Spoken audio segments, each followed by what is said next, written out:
Non, c'est un ami, Christophe, Ouais. et bien sûr. On a encore déjeuné ensemble la semaine dernière. D'accord.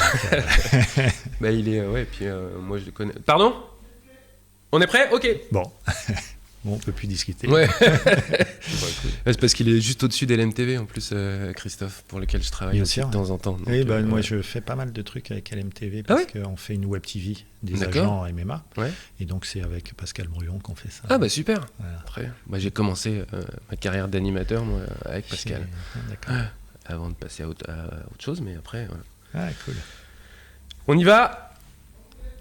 Allez, nous sommes maintenant avec Thierry Cress. Bonjour. Bonjour. Vous êtes directeur du développement agence chez MMA. Vous nous expliquez un peu à quoi ça correspond ?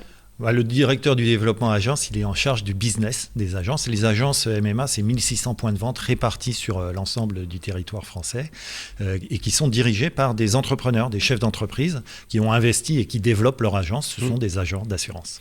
Et vous êtes vous très sensible à l'entrepreneuriat. On va le découvrir après, notamment l'entrepreneuriat étudiant.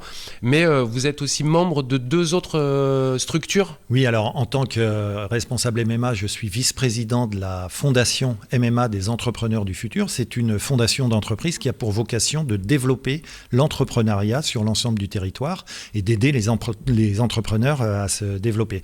Donc on agit sur un certain nombre de domaines comme par exemple la santé physique et mentale du chef d'entreprise avec des spécialistes du domaine. On travaille aussi sur la transmission parce que c'est un élément important, la transmission d'entreprise. Et puis on travaille aussi sur l'innovation. Et puis je suis également à titre personnel membre de Le Mans Sarthe Investissement, qui est une association de business angels ici dans la Sarthe, qui a pour vocation de financer des projets d'entreprise et donc de développer l'entrepreneuriat et l'esprit d'entreprendre. C'est intéressant ce mot business angels, on l'entend de plus en plus. On ne sait pas forcément tout le temps à quoi ça correspond. C'est quoi ? On vient proposer un projet à des gens qui ont de l'argent à mettre ? Alors voilà, je simplifie moi. Mais... C'est un peu simplifiant, mais c'est exactement ça. Vous avez un projet d'entreprise et vous venez la proposer aux membres de l'association pour qu'ils mettent de l'argent dedans. Et donc il faut bien pitcher, il faut être bon, parce que c'est l'argent personnel des membres de l'association qui sont ensuite dans le capital de l'entreprise. L'entrepreneuriat du futur, c'est pas forcément ces jeunes qui vont entreprendre, c'est la manière dont peut être conçu l'entrepreneuriat dans les années futures.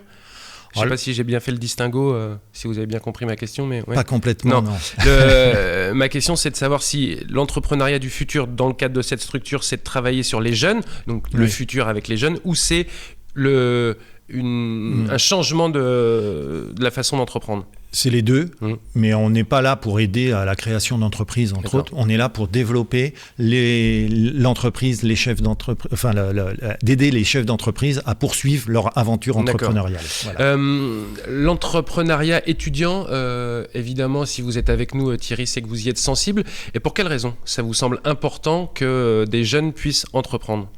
Ou des étudiants, en tout cas. Des étudiants. Moi, je suis sensible aux dispositifs qui sont mis en place au sein des universités, comme Pépite, au travers de programmes comme Pépite, parce qu'il est important, en effet, d'ouvrir le monde de l'entreprise aux étudiants, et en particulier aux étudiants des universités. Et moi, je suis très fan de ce nouveau statut d'étudiant entrepreneur qui a été créé, et puis de tous les dispositifs qui vont autour. Donc, il y a évidemment le diplôme d'entrepreneur et d'étudiants entrepreneurs. Et puis, il y a également un certain nombre de programmes, comme le programme Starter, qui aide un étudiant pendant quelques mois à concevoir, à passer de son idée à la réalisation de son projet. Et puis, il y a des programmes partenaires comme les Entrep, qui permettent de faire là, pour le coup, rentrer au sein de l'université, ou en tout cas en lien avec les étudiants entrepreneurs ou volontaires pour être entrepreneurs, de les mettre en contact avec de vrais chefs d'entreprise, des professionnels qui vont les aider à concrétiser leurs projets. Qu'est-ce que ça amène quand on est un étudiant entrepreneur pour sa vie future ? Est-ce que ça change quelque chose ? Est-ce qu'il y a des déclics qui se passent selon vous ? Je pense que ça aide à bien structurer un projet, donc ça c'est important ensuite pour n'importe quelle activité ensuite qu'on va mener, et j'ose dire même qu'on va entreprendre. Et je pense par ailleurs que le fait d'avoir, pendant ses études, eu une aventure entrepreneuriale ou un projet entrepreneurial, c'est excellent pour le CV. Nous, en tant que grandes entreprises, c'est un élément qu'on regarde bien évidemment de très près. Mais pourquoi ? Parce que ça symbolise une sorte d'esprit d'initiative ? Oui, ça symbolise à la fois le fait d'oser, de prendre des risques, et c'est important dans une approche d'entreprise. Bien sûr.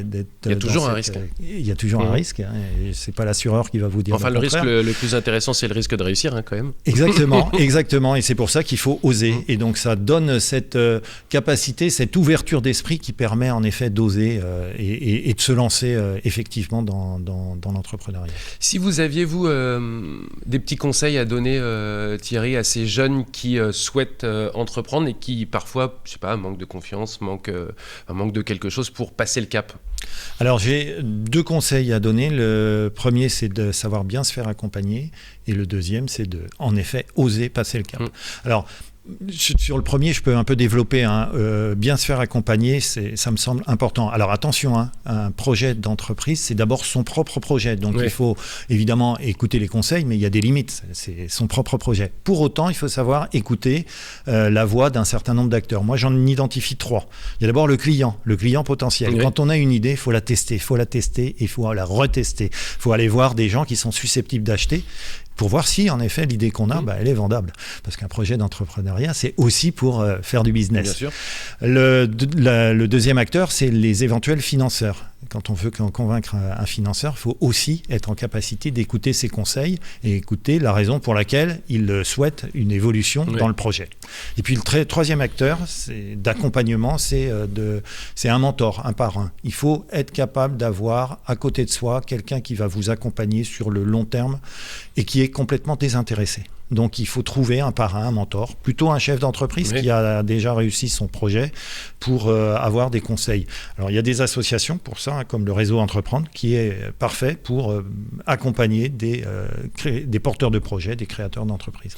On va passer à la deuxième point qui était d'oser y aller. Juste avant, on pourrait imaginer que avoir une idée, c'est avoir une bonne idée, ce qui n'est pas forcément le cas à chaque fois, d'où l'idée de la tester, d'aller voir tout ça. Qu'est-ce qui, selon vous, est le plus difficile à comprendre quand on commence à avoir son parcours de chef d'entreprise et qu'on commence à entreprendre ? Quand je dis ça, je pense à tout l'aspect administratif parfois qui est peut-être un peu délaissé par rapport à l'envie et l'énergie qu'on va mettre dans le développement d'un produit ou d'un service. Oui, on rencontre souvent des gens qui ont la super bonne idée et qui sont persuadés que parce qu'ils ont cette super bonne idée, elle va marcher. En effet, il faut aussi soigner tout l'aspect, alors vous dites administratif, mais gestion, business plan évidemment, il faut bien travailler cet aspect-là. Et puis l'aspect juridique. Fiscal, gestion, etc. Alors c'est pas le plus fun du projet, mais il est absolument essentiel. Et là, il faut se faire accompagner d'experts comptables, d'avocats, etc. au moment de la réalisation du projet. Comment on passe le cap d'oser aller au tribunal de commerce ou à la CCI, peu importe, mais ou à la chambre des métiers, se faire immatriculer ? Alors comment ? Il faut y aller. Oui, ça. Mais quand c'est. Quand on le décide, mais.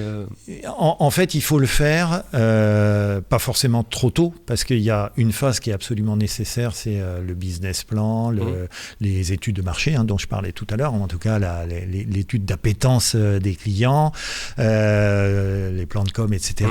Mais il y a un moment où il faut y aller et vous n'aurez jamais blindé complètement votre dossier avant d'y aller. Il faut se passer de cette illusion qu'on va d'abord tout créer en chambre et ensuite on va aller au tribunal de commerce ou dans les chambres de commerce installer son dossier. Non, il faut à un moment donné sauter le pas et oser se lancer, même si on n'a pas complètement tout bordé dans son projet, parce que de toute façon, à partir du moment où vous allez vous lancer, ça ne va pas du tout se passer comme vous l'aviez prévu. Mais pas du tout, parce que il va se passer des milliers de choses que vous n'aviez pas prévues. On est aujourd'hui en mai 2021. Depuis mars 2020, il s'est passé des tas de choses que personne n'avait prévues. Et bien, dans un projet d'entreprise, c'est comme ça que ça se passe aussi. Il y a justement, vous parlez de cette crise sanitaire qui nous touche depuis plus d'1 an maintenant. On a beaucoup vu, on a beaucoup entendu même parler d'entrepreneuriat social, d'entrepreneuriat sociétal et aussi de conciliation vie perso, vie pro pour que justement il n'y en ait pas un des deux qui saute. C'est important aussi selon vous ça que les proches, alors quand on est étudiant, on n'est pas forcément marié avec des enfants et tout ça, mais qu'on puisse avoir une sorte d'osmose avec nos proches pour mener à bien son entreprise. Oui, je pense qu'un projet entrepreneurial, c'est d'abord un projet personnel, mais il se fait dans un contexte particulier qui est souvent un contexte familial, hein, y compris pour les jeunes, y compris pour le premier financement. Hein. Bien sûr.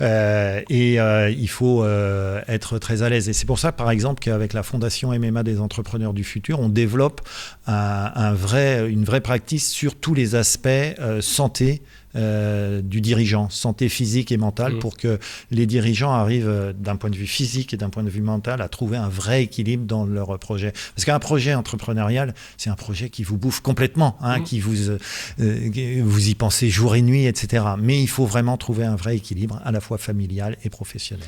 J'imagine que dans votre parcours, dans toutes les structures dans lesquelles vous appartenez, Thierry, vous avez pu discuter avec différents entrepreneurs, qui sont entrepreneurs depuis plusieurs années déjà ou des jeunes entrepreneurs.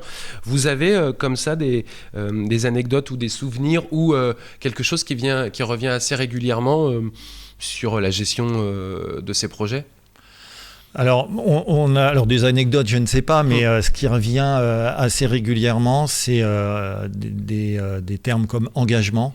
On a et puis aller au bout de ses rêves, de ses idées.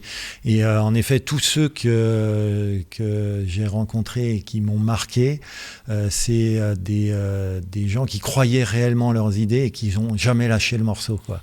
Et donc, qui sont complètement convaincus, qui savent se faire, en effet, comme je le disais tout à l'heure, bien entourés, et qui vont au bout de leur idée. Est-ce qu'on a le droit de se tromper quand on monte un projet d'entreprise ? Bien sûr. Alors, on ne peut pas se tromper éternellement, hein. Mais évidemment, un projet d'entreprise, c'est un risque, évidemment. Et comme je le disais tout à l'heure, hein, il y a un moment, il faut oser passer le cap, sauter dans une forme d'inconnu. Et donc, il faut accepter de prendre un risque. Et donc, on a le droit de se tromper quand on prend des risques. La question, c'est de pas, l'idée, c'est de pas réitérer les mêmes erreurs trop souvent. Oui. Et donc, il faut apprendre de ces échecs également. Vous avez parlé de transmission tout à l'heure. C'est quelque chose d'assez important pour vous. Est-ce que vous êtes amené à être tuteur ou en tout cas à être amené à suivre un projet d'une manière, assez resserrée avec un porteur de projet ? Alors, dans le cadre de Le Mansart Investissement, il y a un certain nombre de projets qui se font dans le cadre de transmission. La transmission, c'est un vrai sujet, quasiment un sujet de société, hein, parce qu'il y a beaucoup d'entreprises actuellement qui sont détenues par des chefs d'entreprise qui ont un âge qui va leur permettre de faire valoir leur droit à la retraite, comme on dit, hein, et qu'ils doivent vendre. Et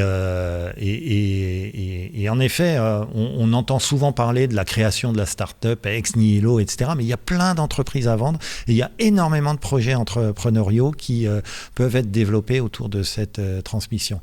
Pour autant, il faut que ça soit un projet qui soit gagnant-gagnant, oui. Donc bon pour le cédeur et très bon pour le repreneur également. Et donc, il faut que les deux s'entendent parfaitement. Vous inviteriez les étudiants qui nous regardent ou qui nous écoutent à se renseigner auprès de Pépite, à aller chercher ces informations et peut-être sauter le pas ? Ah bah à fond. Merci beaucoup Thierry. Merci à vous. Eh ben super. Je sais pas si on a dû faire un peu plus, mais... Ouais. Ça se coupe aussi, la partie podcast ou... Ouais, ça se coupera. Ouais, parce qu'il y a 2-3